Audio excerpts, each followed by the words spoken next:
Allora ragazzi, è il momento di iniziare un lungo cammino insieme. C'è questo content creator, BRICKY, che alcuni lo conoscono per aver fatto tempo fa un video su tutte quante le fazioni di Warhammer 40.000. Recentemente ha tirato fuori la versione aggiornata e migliorata di quei video lì, che già erano lunghi allora. Adesso sono molto più lunghi e sono praticamente di 2 ore l'uno e sono due, in due parti, il che vuol dire un totale di tutto il coverage delle fazioni di Warhammer 40.000 divise in parti di praticamente 4 ore. Io ho deciso di dividerle in 4 parti, di fare delle reaction di all'incirca un'oretta, ok?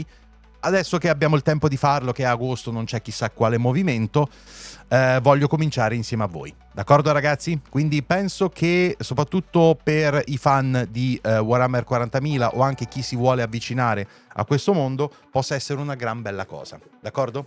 Quindi adesso, come sempre, via la musica di sottofondo ed eccoci qui. Lui è BRICKY. E questa è ogni singola fazione di Warhammer 40.000 spiegata di nuovo, perché questo è il nuovo video. Come vedete è un video da circa 2 ore, noi ne vedremo più o meno la metà. Arriveremo a... oddio... arriveremo... vabbè sì, dai, facciamo fino a tutti quanti gli Eldar, fino all'Imperium. D'accordo? Pronti? Si va!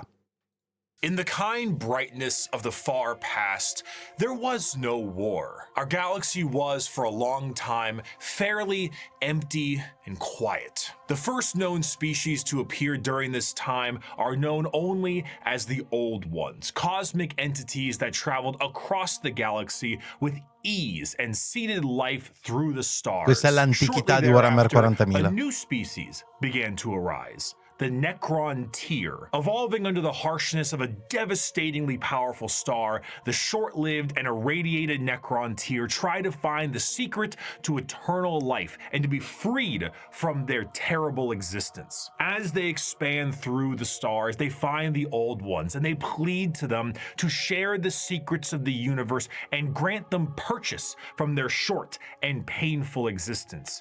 The Old Ones respond with a lol and a lamau, and with their immense power, they force them back to their homeworld. The Necron-Tier, filled with rage and hatred, make it their duty to get revenge on the Old Ones. A revenge that would come swiftly as a chance encounter with other gods gave them a solution. These other gods were known as the C'tan, a race of highly powerful star-consuming entities. Do not fear, young mortals, for we, the C'tan, will provide you with the immortality you seek. Come now, won't you shake a poor sinner's hand?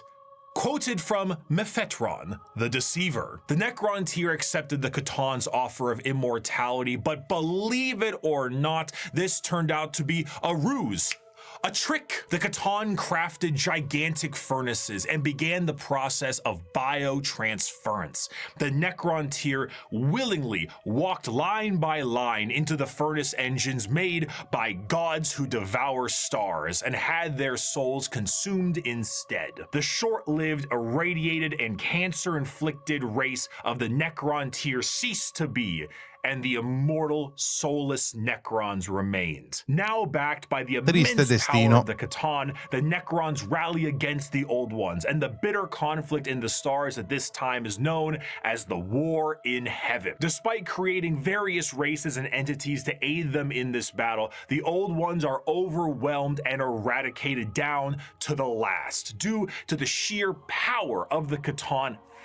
La caduta degli antichi and with an army of unthinkable robotic per mano dei Necron e degli C'tan. The C'tan are greedy, spiteful gods, and when there was no foe worth killing, they turn on each other. The Necrons then put their sights towards the C'tan and lay waste to them, securing e poi i Necron hanno abbattuto gli C'tan. The subservient Necrons now control their former masters. E hanno schiavizzato quelli che prima li schiavizzavano. Wars, the Necrons, under their leader Zarek, the Silent King, lie dormant, with a plan to eventually wake and reclaim control over the galaxy. Over millions of years, empires rise and they fall. The species created by the Old Ones have footholds over the galaxy, but on a pale blue dot in the thick of all this conflict, humanity begins to evolve. And for the most part, the basic path of humanity's evolution remains the same as it is now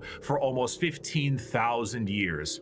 Right now, in the 21st century, this is canon. You, right now, Twitch streamer reacting to this video, you existed at a point in the Warhammer universe. But with time, humanity's ambition and the power of their technology becomes unmatched, and the golden age of expansion begins. Humanity starts to branch out through the stars with powerful tools used for agriculture, mining, and expansion. Some branches of humanity would eventually settle far away from Earth itself, and around this time, the psychic ability of humans are greatly expanded, and what we begin to know as psychers appear. But despite all the progress, la formazione dei primi poteri psichici, psichici. The machines created to aid humanity would turn on them in M23, an event known as the cybernetic revolt, and trade la rivolta delle macchine due to the immaterial warp, aka actual hell, beginning to cause ruptures in space and time. These warp stones would separate humanity, and this would be what is known as the Age of Strife. The warp, a sea of souls, storing all thought, emotion, and the souls of those who have passed on, begin fluctuating into something terrible, as far on the horizon, something horrendous was brewing. You see, the warp isn't just a random assortment of chaotic energy. Degenerazione del warp, organized thanks to those living in the galaxy. The warp itself acts as an afterlife of sorts, and the actions of the innumerable amount of creatures who live in the galaxy have manifested a pantheon of organized entities known as the forces of chaos. At Le forze del caos e gli dei del caos, Khorne, Nurgle, and Tzeentch. Che erano tre allora. Fourth one, Slaanesh, was about to be born. The ancient Eldar were one of the first species created by the Old Ones, and due to their extreme and unbridled excess, the birthing of Slaanesh tore a hole in the galaxy and forever split the Eldar into those of the Craft who sought to bring their species back together, and those of the Drukhari who wished to continue what caused the birth of Slaanesh in the first place. The birthing of this fourth chaos god settled the warp storms of the Immaterium and ended the Age of Strife, but humanity was still fractured. So one man revealed himself and spearheaded an immense attempt to reunite all the fractured pieces of humanity. That man was the Emperor of Mankind. After reclaiming the nearly destroyed Earth, the Emperor embarked on the unification wars to unite humanity under the banner of the Imperium of Man. However, due to the very long and devastating impact of the Age of Strife, humanity as we know it is not the same. To reconquer Earth, the Emperor would need more than mere men. Great beings, divisa da quest'epoca, l'umanità era spaccata e diversissima. To reclaim the Earth with ease. But these warriors are a blunt tool and had overstayed their welcome. He would need something better, and that solution would be known as the Space Marines. Superhuman soldiers that will have the skill and cunning exponentially greater than the mortal man. These new warriors would be commanded by an elite group of his very own sons known as the Primarchs. Unfortunately, though, Daddy didn't charge the baby monitor, and his 18 sons would be stolen by the forces of chaos and scattered across the galaxy. This would be Primarchi creati dall'imperatore per guidare le legioni. Poteri del caos li hanno sparati quella e poi la crociata dell'imperatore per riprenderli.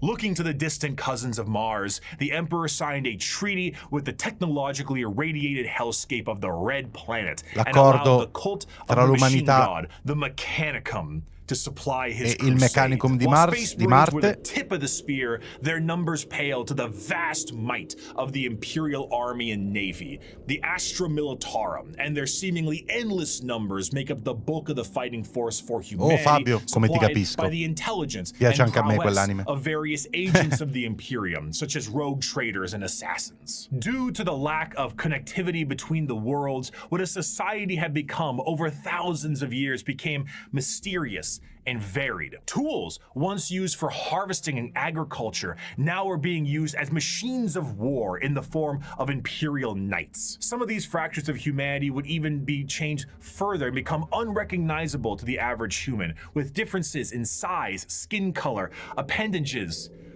cat ears sometimes. Some would go so far to become their own galactic societies, like the miners of the galactic core and their immense supercomputers, forming the leagues of Votan. After an incredible amount of effort è la fazione and più books, recente. the lost sons of the Emperor would be reunited, and the Imperium of Man would be firmly established. This, however, would not last. Be it intentional or accidental, the Emperor would not reveal to his sons the true nature of the galaxy and the terrors of the warp. And this oversight would result in one of the most impactful wars in humanity's history. The favorite son of the Emperor, Horus, would fall to the powers of chaos and turn on his father. This betrayal, this backstabbing, this heresy, L'eresia di this Horus. Horus heresy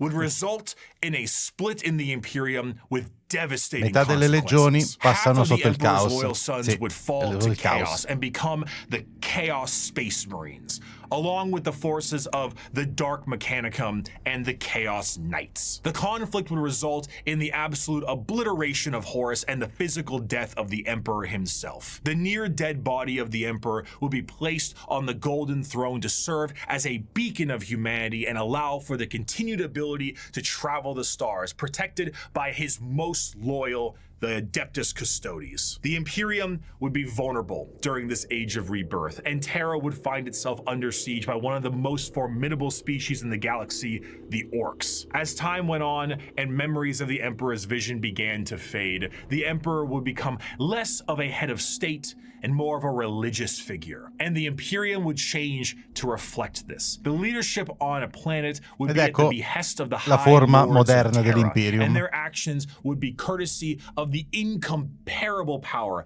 and authority of the Inquisition. The zealots of the Imperium would intensify and create a brand new era known as the Age of Apostasy. And this ecclesiarchal command of the Imperium would end up with one of the strongest fighting forces of Terra, the Adeptus Sororitas. Over time, this age would come to pass, and we would approach the 40th millennium of Warhammer 40,000.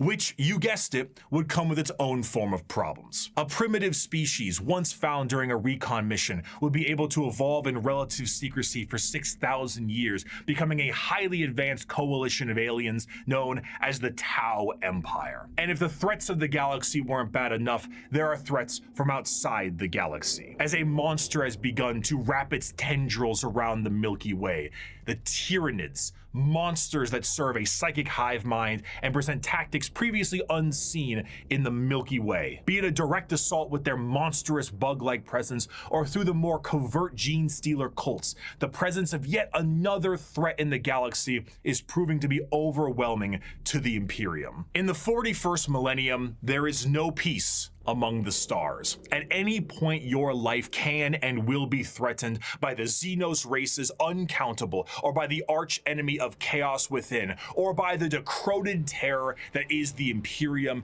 itself. It is to live in the cruelest and most bloody regime imaginable. Forget the power of technology and science, or the safety of promise and understanding. For in the grim darkness of the far future, there is only war. L'oscurità del lontano futuro c'è solo guerra. Sì.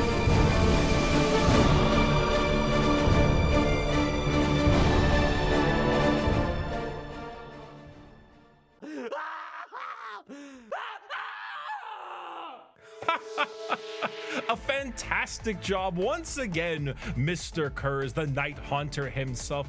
Oh, didn't you love that, my faithful audience? Once again, we have another criminal over the course of 6 hours break every single bone in his body. And with that, once again, our glorious leader has brought the crime rate to 0%. Always brought to you here on Nostroman News. I'm your host, Bricky. Thank you once again for joining us. Our top stories for tonight. The weather forecast appears to be rainy with extra dark, so make sure you pack those extra batteries for your lamp packs. And of course, let's not forget the fantastic gang violence problem we're currently having. Oh, I'm sorry, what's that? Oh right, it's gone. It's looking to be a chilly one tonight as well, so make sure your skin capes are nice and tight. Wait, hold on, one moment. No. Adamantium reserves have tripled? Wait, I'm sorry. Self-harm rates have gone down to 0%. The Night Hunter smiled? No. This could only mean one thing. It is the Strawman News' great privilege to bring some color back in your life with the brand new 3-part Gamer Subs drop exclusively on this here news network. Mi sembra, dai, questo è un ad, però non partiva mai, è partito. Is dropping a 3-part Gamer Subs release for pre-order, available now and only for a couple of weeks. Not only does it include a completely brand new artwork reskin of the Sweet Spero tanto un giorno di poter fare anch'io highest selling flavors in the entirety of Gamer Subs, but it partnership con Gamer Subs, così faccio il succo di LFDM. And if that isn't enough for you, if the phenomenal drink and drink holder is not enough for you, we have a desk mat to go along with it. That's right, the Herculean look of the brand new Sweet 6-pack style is here. We're still looking at muscles beyond belief, but this time we're talking taste, we're talking Atlas, we're talking smooth. And if that wasn't enough, I, your co-host specifically, should you pre-order all 3 of these items, will personally hand limone, fragola, duplo e mandorla, sì, thanking you for supporting this network. All of this you can receive for 10% off if you go down in the description of this video and click the link. Ciao Jesse Red Girl, queste sono tutte le fazioni Warhammer 40.000. Parte 1. Save 10% off with code BRICKY. Bring some color back into your life and increase production across the board for our glorious leader, the Night Hunter. Thank you, Gamer Subs, for sponsoring the Strawman News, and let us move on to our next scheduled program. 5 years ago, I made every Warhammer 40K faction explained. A passion project of mine for a universe that I enjoyed so much. Its main purpose was to be a drawbridge, the separation between the layman who had only ever seen the big armored blue man situated neatly next to a Wetzel's Pretzels, and then the hardcore Warhammer lore nerd. That was just too wide, and there was nothing bridging these two together. Since 2020, Warhammer has exploded in popularity thanks to COVID, quality game updates, and a few excellent video games, and a couple miniseries. The sheer volume of people who have told me they have purchased miniatures due to that video alone makes me feel as if Games Workshop owes me commission.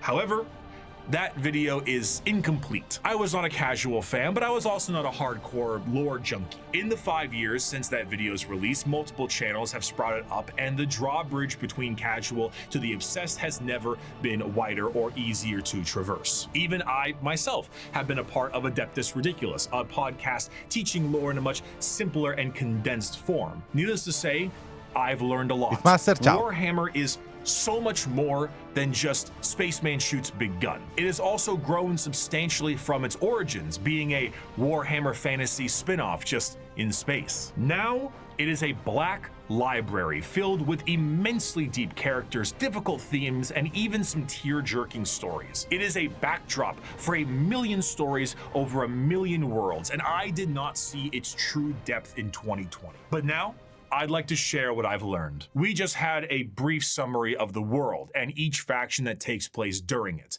And we did that because to truly understand each faction, we must understand what makes them the way they are.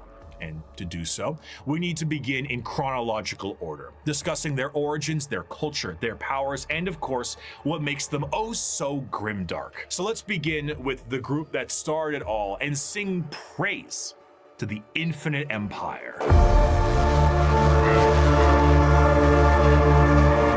as mentioned before, the Necron tier were the original si comincia coi form Necron, of quindi, the ok. Necrons, an alien race far away from us that lived short, painful lives due to the irradiation of their star. Normally, this would manifest as like a sort of cancer, a space cancer of sorts. The Necrons are very much inspired by the ancient Egyptian aesthetic, but unlike the windswept dunes commonly associated with it, the irradiated hellscape the Necron tier endured was far from picturesque. This also translates into their hierarchy. They are a race of nobles and peasants. Most of the peasants would often live for their very short amount of time, only a couple of decades, while the nobles tended to have better care and would live a little bit longer, but still far less than the average lifespan of a human, even today in the 21st century. The leader of the Necrons was Zarek, the Silent King. He was the one who took the deal with the Catan and the Deceiver. Of course, he wasn't aware of the fact that they were known as the Deceiver at the time, but the whole species was blinded by hate after being debased by the Old Ones on their quest to cure their illness. The sheer pain that underwent the Necron race can't be understated, as their fear was manic. The Catan are, of course, gods that eat stars, and when the leader of your species tells you to march into the gigantic green furnaces to ascend to immortality, you march. The scenes from these are long lines of both the peasantry and nobles clutching their loved ones in a frantic act to save their own lives. Many of them already inflicted in the late stages of this space cancer, some of them crawling into the biotransference furnaces, trying to outrace death itself, without realizing death was the one who made these to begin with. What came out the other side was a soulless husk. And I say that literally. A soul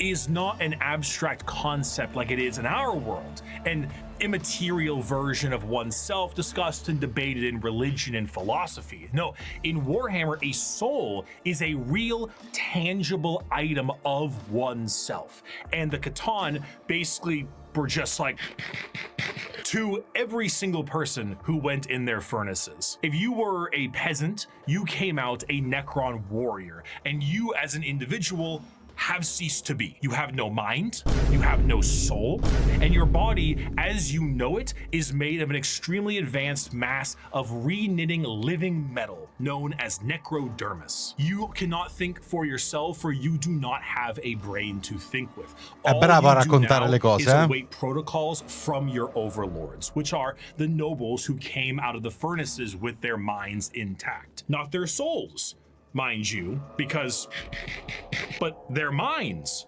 are very much intact. These nobles now have command protocols, and they are able to command all of their peasantry and do with them whatever they wish. Zarek, the Silent King, is the most advanced of all the Necrons, a perfect metallic version of himself with incredible power and intelligence. His strength allowed him to lead the undead and the unthinking armies of the Necrons to battle against the Catan when they were at their weakest due to their incessant infighting, and then win back their freedom.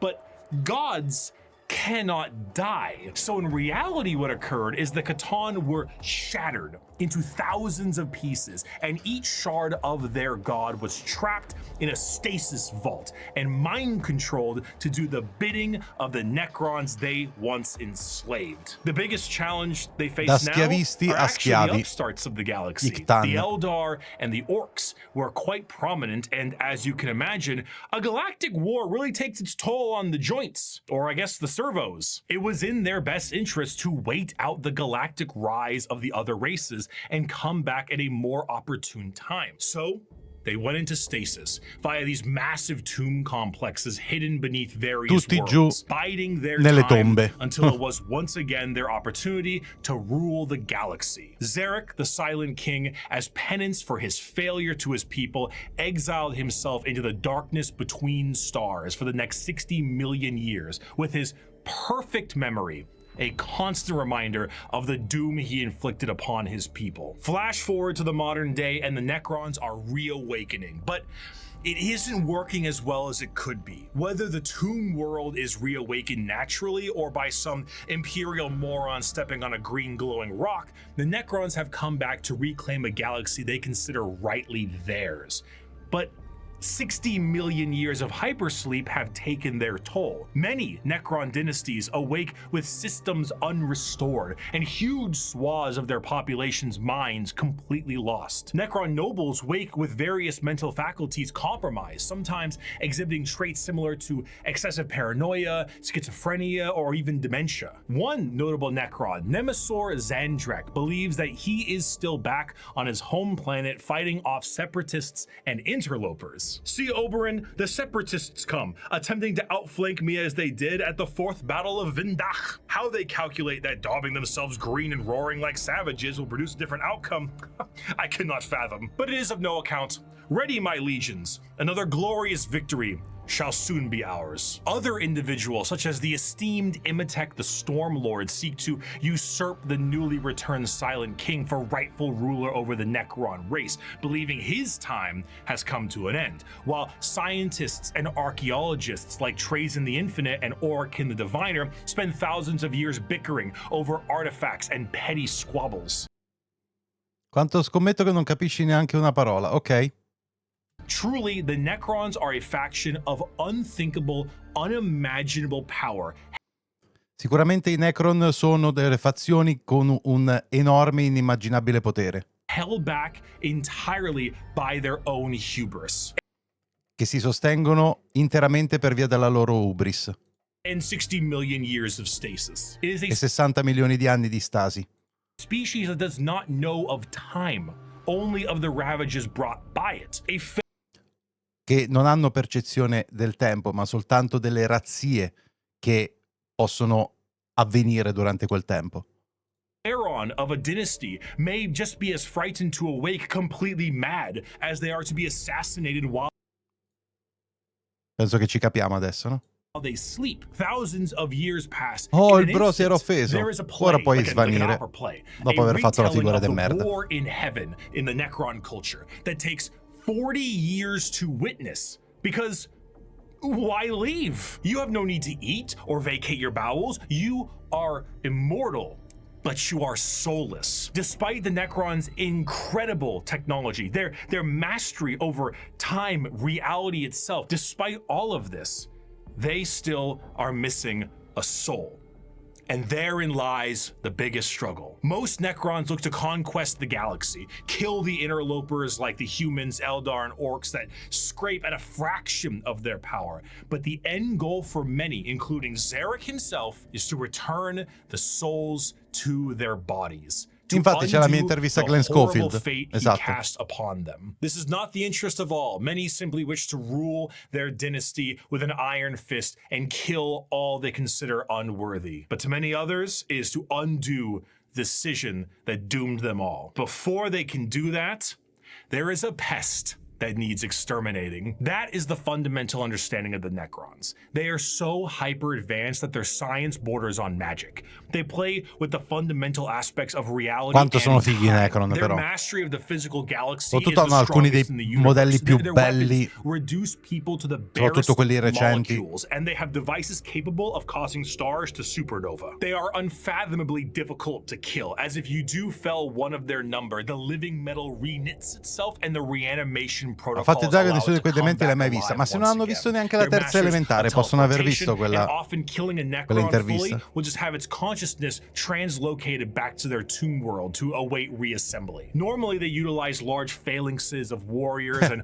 honorary combats, but some of them have fallen to various mind viruses. The destroyer cults are hell-bent on killing anything and everyone that lives with an overwhelming force. And then there's the flayed ones, Necrons cursed with I have no mouth and I must scream, a panic attack virus, as the last laugh of Landogo, the Flayer Catan. Questa parte della lore l'avevo un po' rimossa. Che figo. And adorn their bodies with the skin of their enemies, trying to better return to their old feelings of flesh and blood. The Necrons are a degraded version of their mighty empire and still one of the biggest threats in the galaxy. The only thing keeping them at bay currently is their awakening sickness and their infighting with no care to the timeline. But they are coming. And slowly, they plan to rid this galaxy of the vermin that inhabit it. My people shackled the stars and broke mortality when the species you sprang from had barely left the slime pools it spawned in. Our wars burned reality, and the dominion of our kings is without limit. The ground you tread on is not yours. It is ours. The war in heaven was a catastrophic time for the galaxy, and as stated in the above quote, burned reality. Of course, souls exist in Warhammer, and in the case of the Necron tier, they were consumed by the star gods. This begs the question, however, if you were to pass on, expire, as one might put it, where would your soul go? The answer to this is the warp. In Warhammer, a soul is real. And so is hell, the afterlife, the Empyrean, E ora the si Sea of passa Souls, the al warp Immaterium. All of e these probabilmente names al refer caos. to the dimension parallel to our own, known as the warp. Now, the warp is not like our reality. Senza It does offesa, ma not fai follow anche the video? classic normal sea of Link in time bio. and space. It is defined as the Sea of Souls, and it acts like this in a more literal way than you can realize. To imagine the warp is to imagine the sea itself. Hell is real, and you can surf on it. It has a current and can become more dangerous depending on where you go and how bad the weather is. As the Immaterium is a reflection of our reality and of Una our live troppo souls, eretica, all urge thoughts, exterminatus, all sì. emotions, all feeling that goes with a soul is passed on into the warp. If an entire planet decides it's going to engage in a blood-fueled rampage of murder and gore, then the warp around that planet will be affected in a similar manner. It's not something that you can see. It is a parallel, not perpendicular dimension. But it is changing. To expose oneself to the warp for any period of time invites certain death outside of the most iron-willed of individuals, and to stare into it will drive one mad. Much like the open Maglietta seas, FDM? things Link in bio, dwell anche in quella. the warp. Whether these beings were always there and were just emboldened by the carnage of the galaxy, we can only speculate at. At a time, you could say it was more calm. But a certain faction's galactic war in heaven didn't do it any favors. Now the warp is turbulent, and its realms belong to a pantheon of gods known simply as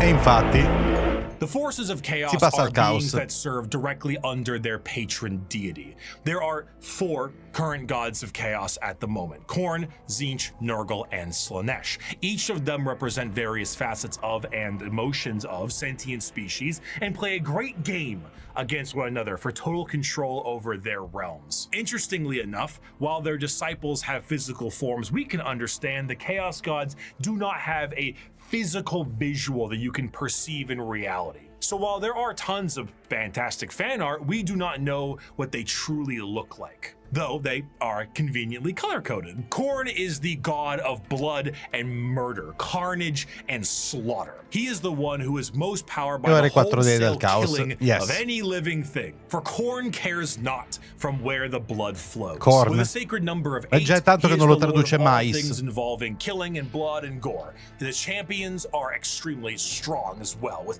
monumental muscles and extremely large weapons. A true analog to Khorne would be his greater demon, the Bloodthirster, an enormous muscle-bound flying devil with an axe so large it splits tanks in a single swing. They move into battle with armor of brass adorned by the skulls of their foes and pools of freshly spilt blood. This may appear to be quite frightening, of course, demonic, one might say. But in the world of chaos, all emotions feed one of these gods in one way or another. If you were to define Khorne with single words, you would use blood, carnage, murder, skulls. But you'd be missing out on important ones like strength, honor, prowess, courage, and skill. Khorne is not just about the wholesale slaughter of people. He is about the honor and power of martial combat. The true strength there is in besting someone in physical strength and skill. Of course, A murderer would be someone who would feed corn,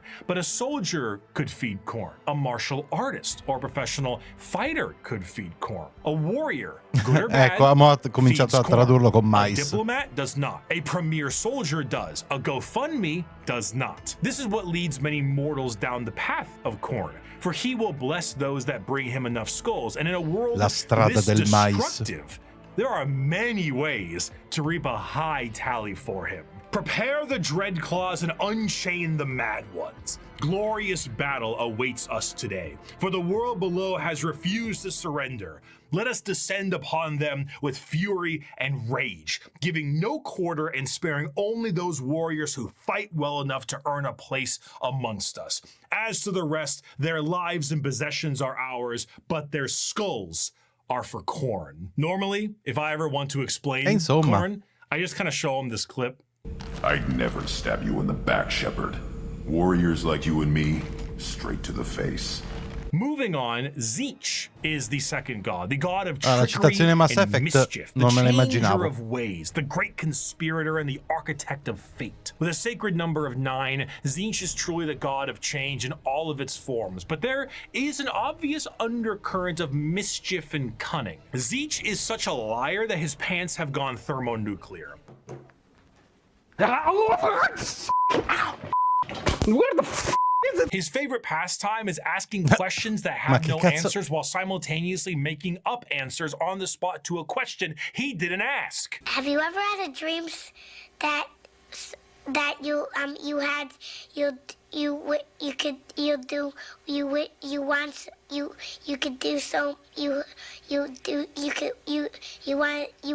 him to do you so much you could do anything? He is such a conniving little Questo bastard bimbo ha that every girato emotion of lying, ovunque. of scheming, of Penso che trickery chiunque is a l'abbia visto direct sto way bimbo. to help feed him. An unfaithful partner, a politician, a spy. All these people No, feed Fabio non l'ha Tzeentch in immaginato. one way or another. Era It doesn't reale. matter if the intentions are good. Acceptance does not feed Tzeentch. Change does. Tzeentch doesn't care about your facts. He only wants opinions. Because he represents change, he also represents hope, though. Schemes are not always bad, and even the hope to make a better tomorrow is the change he seeks. Because he is the architect of fate and the mastery of sorcery, his presence is purely unknowable. Every depiction of a Tzeentchian demon contains more eyes than are necessary and more mouths than I know what to do with. It is a biblically accurate angel if the angel gaslit you into thinking birds are government drones. But are they? The creatures at his disposal adorn themselves with the knowledge of sorceries and the unknown, all to provide a mind-crushing experience. Fighting demons from outside of our reality is difficult enough, but fighting demons from unreality, purposely attempting to trick you, is a whole new thing entirely. And that is before we even get started on the gigantic bird of sorcery you're going to need to face. Do not ask which creature screams in the night. Do not question who waits for you in the shadow. It is my cry that wakes you in the night, and my body that crouches in the shadow. I am Tzeentch, and you are the puppet that dances to my tune. Third of the chaos gods is the one of acceptance of rot and pestilence, the grandfather himself, Papa Nurgle. Nurgle is the exact opposite of Tzeentch. Where Tzeentch believes in change and hope for a future, Nurgle believes in stagnation and the end of everything. At one point or another, we will all decay. We will all rot and we will all end. And with a sacred number of 7, every single thing, pestilence, boil, and everything in between, comes under the great shadow and girth of Nurgle himself. For Nurgle, the plight of mortals is his fear and whine. And no matter how solid life might be, everything will decay in the end. In the creation of life, there must be an end to that life. And nobody has more creations to end lives than Grandfather Nurgle himself. Every boil, every blemish, every pus-filled wound and disease, every rot and every plague is kept and concocted by Nurgle. This, humorously, keeps Nurgle as a jovial god. He is full of life and laughter, and by creating as many diseases as he possibly can, he shares that joy with mortals. I mean, His envoy is the Great Unclean One. And look at how happy he is. And there's a lot of him to love. A fear of death in general is feeding Nurgle. All disease makes him stronger, but to pray for salvation for a wounded loved one is to feed Nurgle. The timeless and inevitable fear that one day you will rot and decay is what gives him strength. The Peloton won't feed Nurgle. Licking the doorknob on a public bathroom certainly does. However, should you embrace your grandfather's gifts, you may find an end to your pain. Maybe. All mortal followers of the Chaos Gods found themselves there in one way or another, either through the direct worship or the slow corrupting of their souls. But those that take Nurgle's gifts and embrace the decay of their bodies may end up being chosen among his few as a faithful servant. In doing so, you will be free of the pain caused by Nurgle's ailments, and you may even find yourself just as jovial and happy as he is.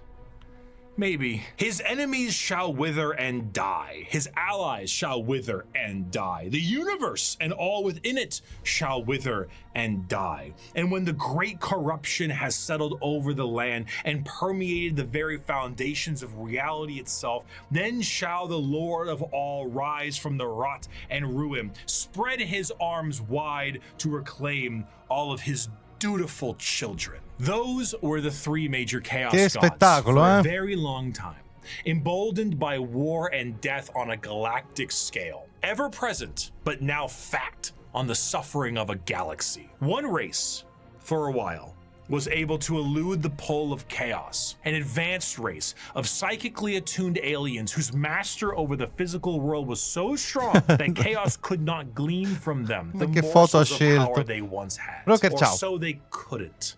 Not for a long while. 60 million years ago, in an attempt to combat the Necrons in Catan, the Old Ones made a new species. One with innate power in the warp and the ability to harness it with a mastery that was unseen by so many others. A mastery so powerful, the Necrons retreated to sleep in order to wait it out. It was no longer a galaxy to be ruled by them, but instead begin the age of the...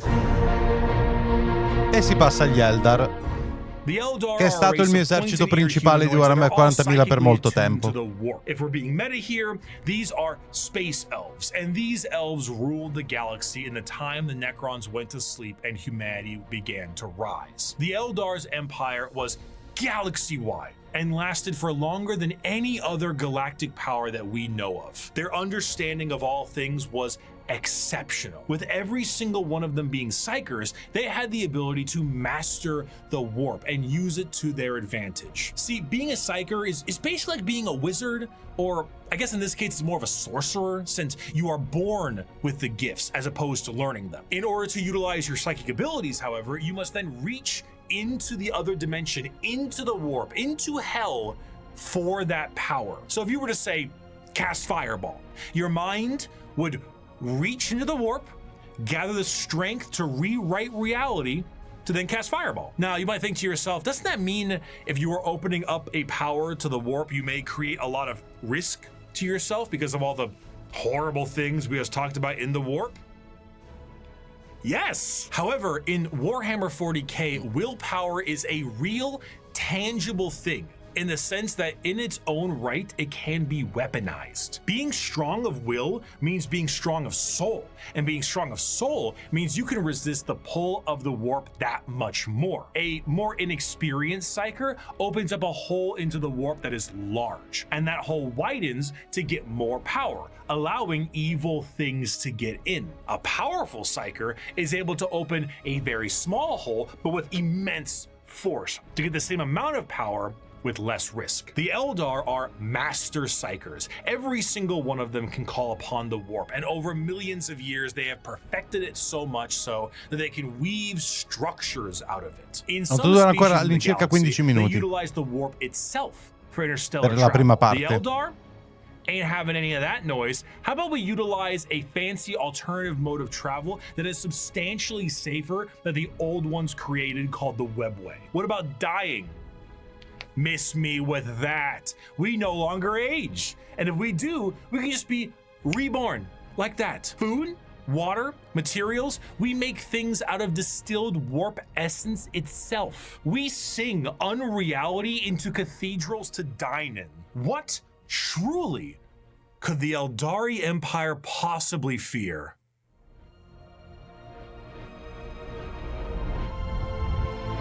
The Eldari Empire's biggest fear was themselves, with a society so perfect they wanted for naught, and this led them down dark and dangerous paths. When the base functions of society are no longer a problem for you, you tend to experiment. Perhaps the medium rare steak on your plate would be better if it was elf meat. Hey, I'm not saying we should make cannibalism legal, but like, what's the issue with a little taste? Violent sports is one thing, but how come we don't do sports to the death? I mean, I'm just saying, like, if both participants are willing and clear about it, like, what really is the problem there, you know? Art is in the eye of the viewer, and what is considered art is completely up to the concept of one's own interest. A canvas adorned with the blood of a man wronged is truly the visual poetry that our society needs. Hedonism,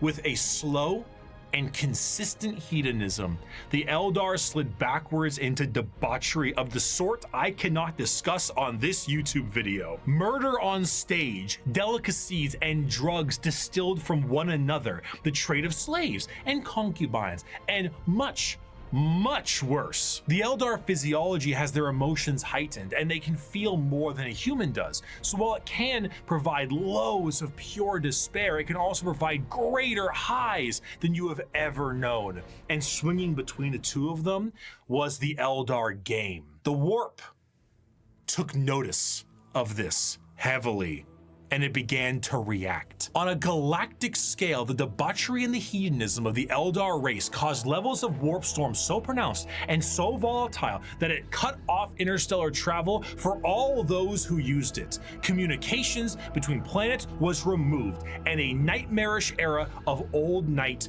began. This continued for thousands of years. Hundreds of thousands of years. The Eldar, all but removed from the problems being caused as they entered heights of more and more ecstasy. They needed more and more and more. Nothing was ever enough. More murder, more torture. It's art, it's delicacies, it's life. This silence offends Slaanesh.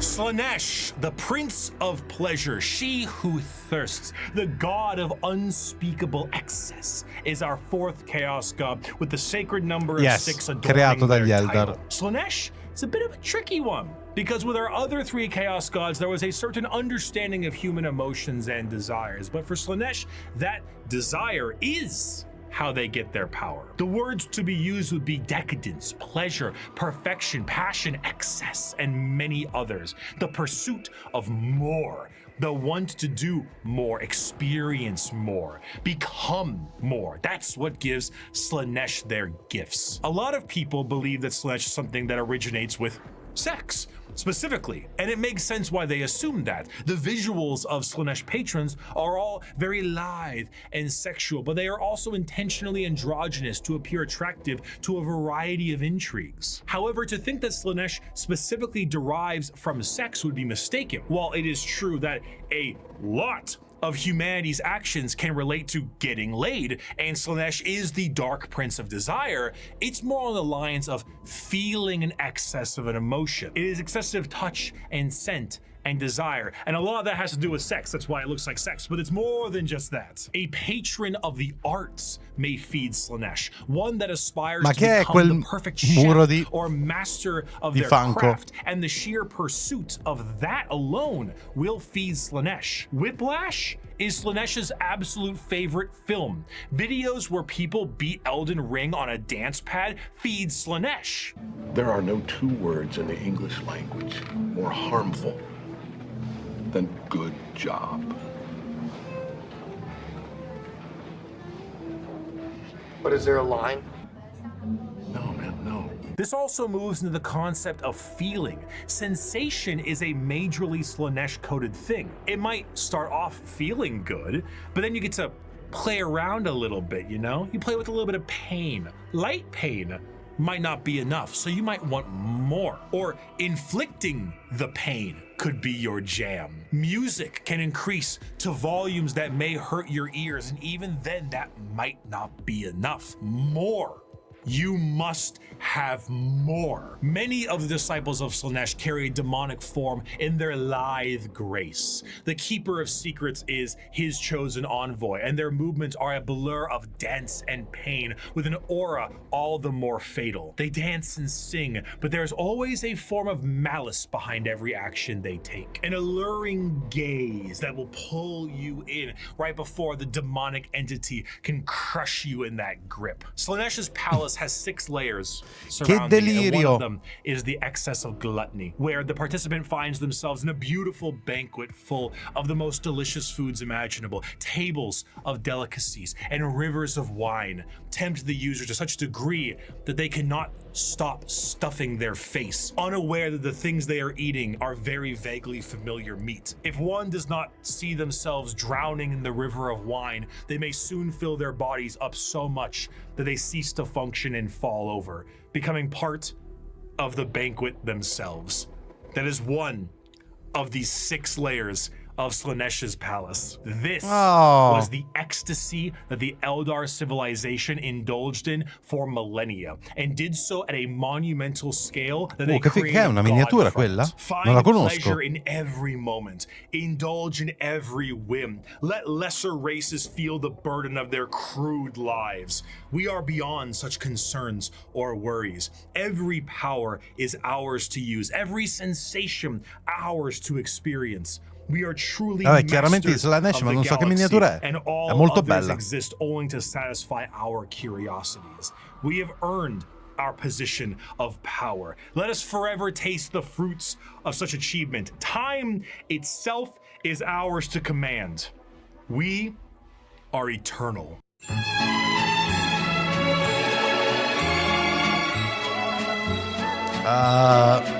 With the birth of Slaanesh, the Eldari Empire ceased to be.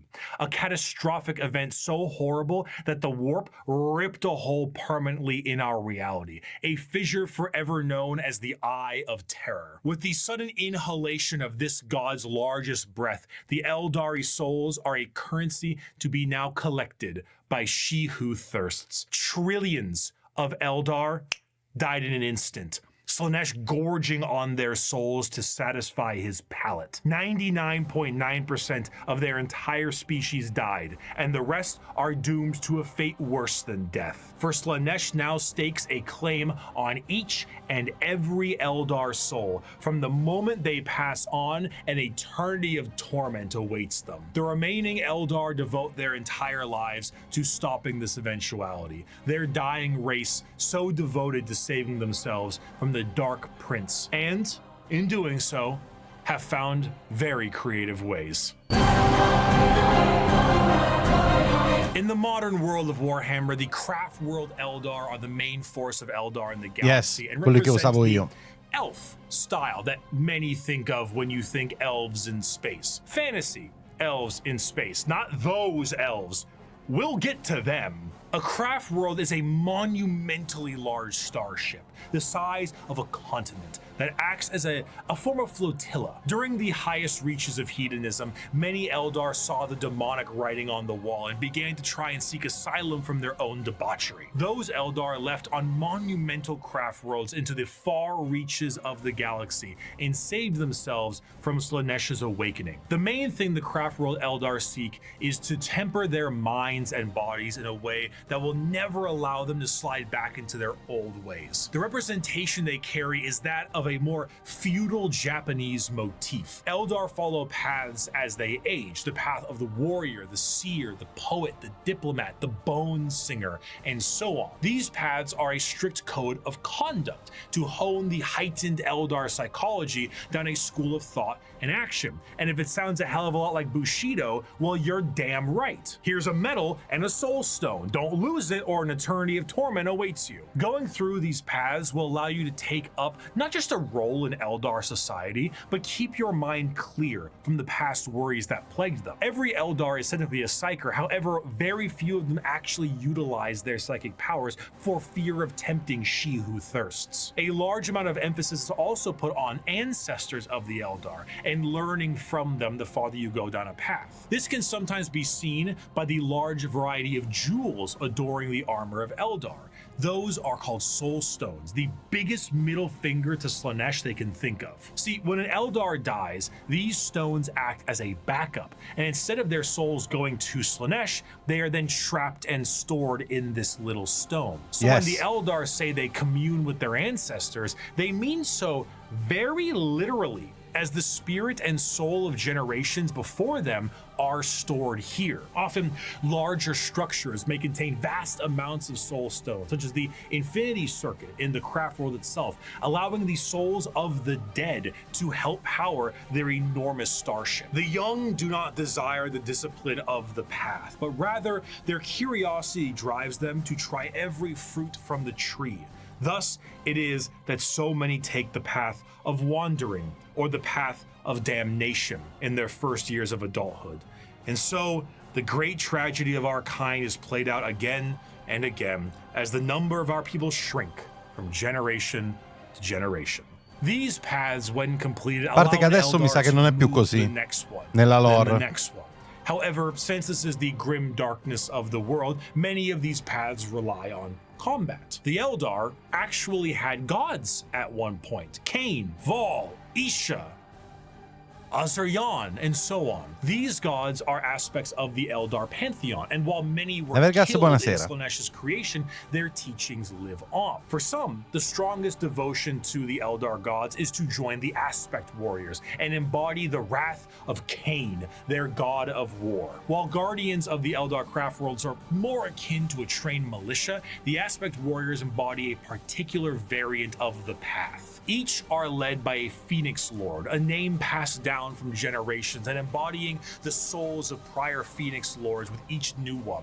The Howling Banshees, led by Jane Zar, Fugan and his Fire Dragons, Che belli che sono i templi d'aspetto. Morgan Ra and his Dark Reapers. Each E chi si sta connettendo adesso è un video su tutte le fazioni di Warhammer 40.000. Incredibly tricksy, for they do not have the numbers to fight in any other way. The Craft World Eldar show how mangled an empire can be by their own actions. They once ruled the galaxy in an honest, non-hyperbolic way, but in the end, they were bested by themselves, and their most prominent remnants are forced to drift aimlessly through the galaxy, trying to save their species from extinction and resist the temptations of she who thirsts. But for some, the party, it's just beginning. Deep within the webway is the city of Kamara. This dark city once existed as a port in the webway that allowed for ease of transport for the Eldar between its various domains. The significance of this city meant that it needed to be a bit more of a neutral territory outside of the jurisdiction of general Eldar law, and therefore it was allowed to self-govern. This did not go well. The Dark City became the hideaway for all manner of sin. The Eldar race slipped into debauchery on a galactic scale that it birthed a god, and this was the city you went to when that wasn't enough for you. The convenience of being so deep within the webway was that it exists as a blind spot to the horrors of the warp. So while the rest of the Eldar fled the downfall of their species, Kamara kept partying. When Slaanesh was birthed, they were saved the worst of it, thanks to them being nice and neatly tucked away inside the webway. But only somewhat. The Dark Prince did not have a grip around their soul, but the tiniest pinky finger, and they were still pulling. But due to their excess hedonism, they found a solution to this problem. If they tormented others, they could temporarily rejuvenate their souls and continue to cheat their inevitable death by placating the Prince of Pleasure. And if they kept this up on the regular, they could effectively become immortal. Thus, the Drukhari were born. Unlike the more stoic elves you see in works of fiction, the Drukhari themselves exist as a sort of analog of the more grim and fiendish elves you find in Norse and European mythology. The Drukhari are soul vampires, but the more basic means to feed are hardly enough to keep them going. This desire to feed is known as the thirst, and to quench it effectively, they have mastered the art of biotechnology and dark sciences to really juice themselves up on the crispy soul sprite from the vending machine called the Galaxy. The majority of Drukhari act as pirates and raiders and slavers. They go into our physical reality and drag people back to Kamara to commit atrocities that go beyond any imaginative torture a human can think of. The Drukhari are organized in various groups throughout the Dark City to accomplish this in a more organized and extremely brutal way. The Cabals act as the main warriors of the city, led by their archons. Witches and succubi act as entertainment for Kamara in gladiatorial arenas, and the flesh-crafting homunculus keep the Drukhari alive and discover ever increasingly more painful ways to torment their ever increasingly large supply of slaves they are brought. The Dark Eldar see the other inhabitants of the galaxy as little more than cattle, livestock that can be brought to bay or slaughtered at any time. Their fodder, however, is not meat and muscle, but the anguish and despair of the weak. The Dark Eldar do indeed drink blood, but also tears, and most sustaining of all, the raw essence of pain they wring out of their captives. The truth of the matter is that Drukhari sustain themselves on the suffering of others, not just morally, but physically. Kamara is a city rife with backstabbing schemes and murder. It is the worst back alleys of the worst ghettos at the best of times. Nothing is more horrifying to a Drukhari than death, for death will see them in the talons of Slanesh for an eternity of torment. So they do everything they can to stop this. The homunculi covens regrow dead members from pieces of flesh as bargaining chips. The succubi create grisly gladiatorial spectacles that literally rejuvenate the audience members as captives are murdered for sport. To be captured by the Drukhari is one of, if not the worst fate imaginable in the world of Warhammer 40K. In a universe built on war crimes, they are the most debased war crimers of all time. To be tortured and sacrificed in the gladiatorial arenas is a blessing, for you have escaped the fate of being in the Fleshsmith's control group, or being turned into a living and breathing piece of furniture for an Archon's quarters. In a cruel twist of fate, a newly born Drukhari does not arrive into this world loving torture. It is something they must grow to love. Grow to appreciate the suffering of other beings in order to survive in the world they have been brought into. If they succeed, they become some of the worst monsters in the known galaxy, a dark reflection to the Craftworlders and a taste of what Eldar society was like before the fall. If they do not succeed, they must find purchase elsewhere. Often those will join smaller parts of Eldar society like the Exodites or the Harlequins. Exodites believe in a pre-industrial variant of their society, gli esoditi sono retreating to more lush worlds to ride dinosaurs and live off the land. Prehistoric style that I would normally laugh at if they weren't riding dinosaurs like ballers. The Harlequin dancing troupe are a subsect of Eldar that are more than just a little strange. A carnival of dancing jesters that serve the Eldar laughing god of Kegarak. They arrive never when expected and leave just as quickly. Blurs of light carry their footsteps as they dance their foes into a grave. Combat is just as much of a joke as it is a play on bloody murder. They travel and aid many other Eldar and sometimes even humanity for reasons we can never understand. Perhaps one day we would have, were they not stripped of their army book and folded into the Eldari Codex. So I suppose it'll have to stay a mystery, or maybe it was one of Kegarak's master plans to get back at she who thirsts and save their species.